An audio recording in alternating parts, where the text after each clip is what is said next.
आज का हमारा टॉपिक है इलेक्ट्रॉनिक कॉन्फ़िगरेशन।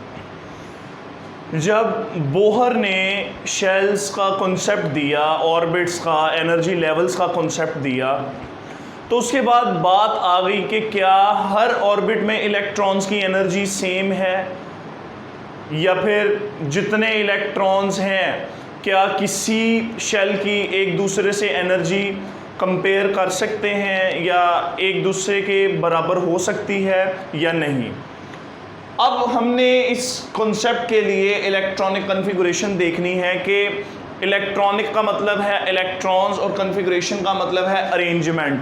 कहते हैं कि एक एटम में इलेक्ट्रॉन्स किस तरह अरेंज होते हैं, आज हमने ये डिस्कस करना है।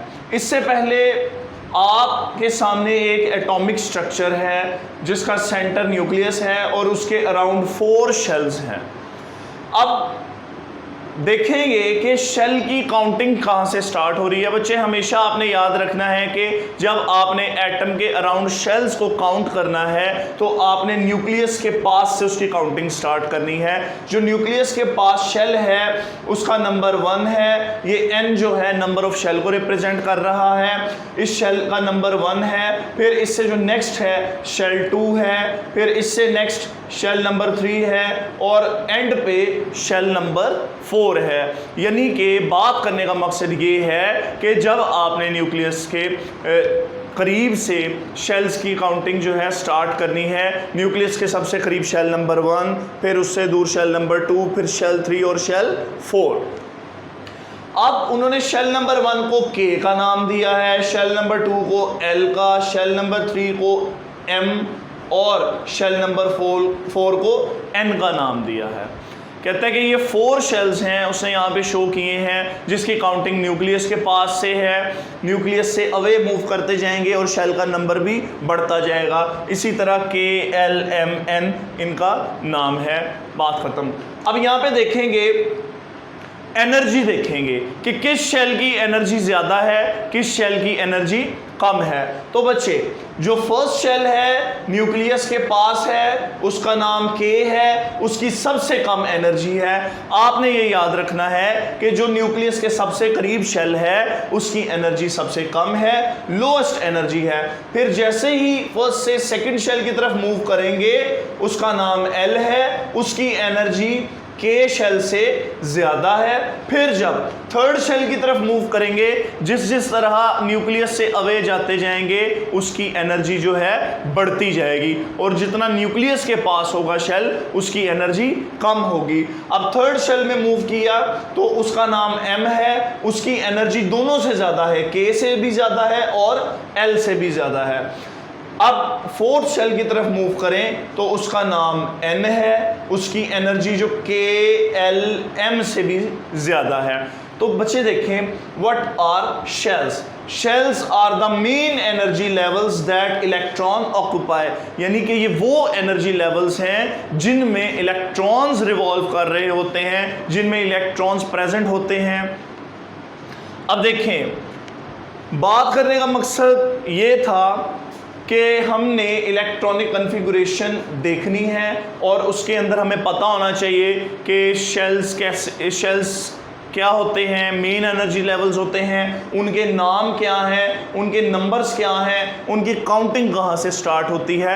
अब बात करेंगे कि ये जो K शेल है, L, M, N so on, जो भी शेल है उसके अंदर नंबर ऑफ इलेक्ट्रॉन्स हम कैसे फाइंड कर सकते हैं, उसके अंदर मैक्सिमम नंबर ऑफ इलेक्ट्रॉन्स वो जितने अकोमोडेट कर सकता है, ज़्यादा से ज़्यादा उसके अंदर जितने इलेक्ट्रॉन्स आ सकते हैं वो हम किस तरह फाइंड कर सकते हैं। तो बच्चे ये फॉर्मूला है 2n²। आपने यहां पे ये फॉर्मूला पुट करना है, ये 2 भी यहां पे आएगा और n जो है यहां पे नंबर ऑफ शेल को रिप्रेजेंट कर रहा है और इसका हमने क्या ले लेना है, स्क्वायर। अब आपने इस n की जगह उस शेल का नंबर पुट करना है जिसके अंदर इलेक्ट्रॉन्स को फाइंड करना है। तो बच्चे देखें कहता है कि अगर मैं इस n की जगह 1 को पुट करूं, इसका मतलब है मैं शेल नंबर 1 के अंदर इलेक्ट्रॉन्स फाइंड करूंगा। तो देखें बच्चे इसका 1 का स्क्वायर और 2 के साथ मल्टीप्लाई करेंगे तो मैक्सिमम इलेक्ट्रॉन्स फर्स्ट शेल में कितने आ जाते हैं, 2। अब मैंने सेकंड शेल में number of electrons, maximum number of electrons find करने हैं, तो मैं यहाँ पे n की जगह 2 पुट करूंगा, 2 का स्क्वायर और 2 के साथ मल्टीप्लाई, यानी कि मैक्सिमम इलेक्ट्रॉन्स जो हैं L शेल में कितने आते हैं, 8। अब थर्ड शेल यानी कि M शेल है, उसके अंदर मैंने मैक्सिमम इलेक्ट्रॉन्स फाइंड करने हैं, तो मैं n की जगह यहाँ पे 3 पुट करूंगा, उसका स्क्वायर और 2 के साथ मल्टीप्लाई करके मेरे पास 18 आएगा आंसर। इसका मतलब कि K शेल में 2 इलेक्ट्रॉन्स आते हैं ज़्यादा से ज़्यादा, L शेल में ज़्यादा से ज़्यादा 8 इलेक्ट्रॉन्स आते हैं, M शेल में ज़्यादा से ज़्यादा 18 इलेक्ट्रॉन्स आते हैं। अब इसी तरह फोर्थ शेल है जिसका नाम N है। अब यहाँ पे मैं n की जगह 4 पुट करूंगा, इसका स्क्वायर और 2 के साथ मल्टीप्लाई, तो मेरे पास 32 इलेक्ट्रॉन्स आ जाएंगे। तो n शेल में ज़्यादा से ज़्यादा कितने इलेक्ट्रॉन्स आ जाएंगे, 32। अब देखें बच्चे, शेल्स को उसने मज़ीद डिवाइड किया हुआ है सब शेल्स में। किस में, सब शेल्स में।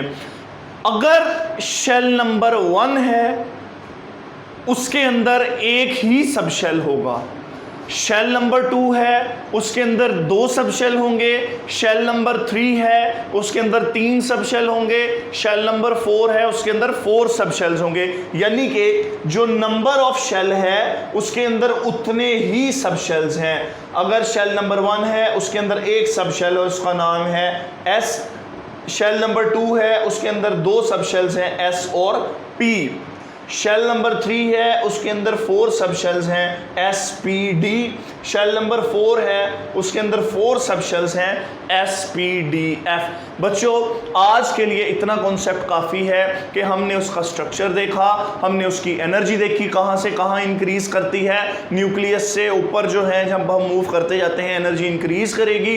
अब हमने फिर उसके शेल्स के नाम देखे, उसके नंबर्स देखे, उसके बाद हमने शेल की डेफिनेशन पढ़ी, साथ हमने ये फॉर्मूला है 2n² कि डिफरेंट या पर्टिकुलर शेल्स में नंबर ऑफ इलेक्ट्रॉन्स फाइंड करने का फॉर्मूला है। और एंड पे हमने इसके सब शेल्स देखे कि एक शेल जो है कितने सब शेल्स में डिवाइड होता है, वो डिपेंड करता है शेल के नंबर पे। जो शेल का नंबर है उसके अंदर उतने सब शेल्स हैं। आज के लिए इतना, बाकी नेक्स्ट लेक्चर में इंशाल्लाह।